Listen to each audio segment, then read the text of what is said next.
अपने larger than life set और शानदार कहानियों के लिए जाने जाने वाली संजय लीला भंसाली ने हमेशा अपनी कला से दर्शकों को प्रभावित किया है। Netflix series Heera Mandi the diamond bazaar की घोषणा की गई तो प्रशंसक काफी उत्साहित हैं। कलाकारों में मनीषा कोइराला, सोनाक्षी सिन्हा, अदिति राव हैदारी, ऋचा चड्डा, संदेशा शेख, शर्मिन सहगल, फरीदा जलाल, फरदीन खान, अध्ययन सुमन और शेखर सुमन जैसे शानदार कलाकार शामिल हैं। तथ्य ये है कि कहानी वास्तविक जीवन की घटनाओं पर आधारित है, जो संजय लीला भंसाली की पहली श्रृंखला को प्रशंसकों के लिए और भी अधिक आकर्षक बनाती है।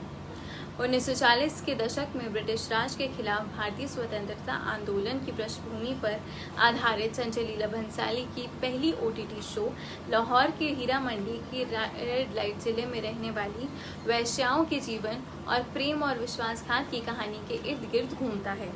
उनका जीवन यही कुछ घटनाओं के लिए स्क्रिप्ट में एक संदर्भ के रूप से काम किया है। मुगल काल के दौरान हीरा मंडी तवायफ संस्कृति पर आधारित एक गीत और नृत्य समुदाय था।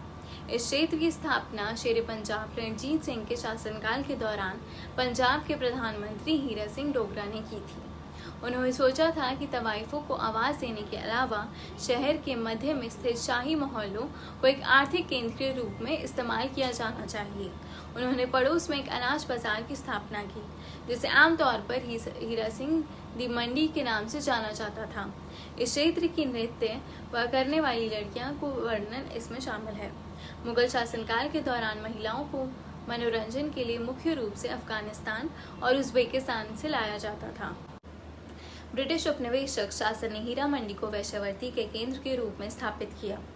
हीरा मंडी के संरक्षक अब सम्राट और रईस नहीं थे, बल्कि शहर के धनी लोग थे। इस समय के दौरान इस क्षेत्र को अपना उपनाम बाजार हुस्न यानी सुंदरता का बाजार मिला। ब्रिटिश राज के दौरान अपने सैनिकों के मनोरंजन के लिए अंग्रेजों द्वारा पुराने अनारकली बाजार, लाहौरी गेट और फिर तकसीली गेट में वैश्यालय घर विकसित किए गए थे। विभाजन के बाद का परिणाम हीरा मंडी की कई युवा और आकर्षक तवाइफों को पाकिस्तानी फिल्म निर्माताओं ने फिल्मों में अभिनय करने के लिए चुना। वे उद्योग में शामिल हो गए और प्रसिद्धि और धन प्राप्त किया।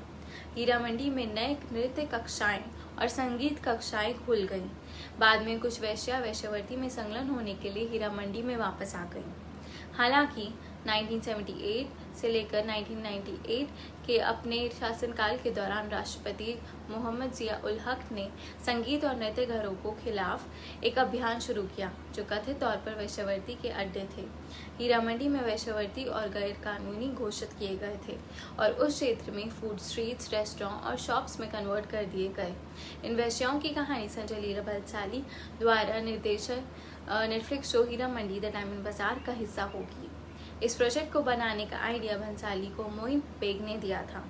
ये लगभग 14 साल पहले की बात है, जब मोइन इस विचार के साथ SLB यानी संजय लीला भंसाली के पास आए थे। हालांकि फिल्म निर्माता स्क्रिप्ट पर काम नहीं कर पाए क्योंकि वह अदर स्क्रिप्ट्स के साथ बिजी थे, यानी देवदास, सावरिया, गुजारिश, बाजीराव मस्तानी में व्यस्त थे।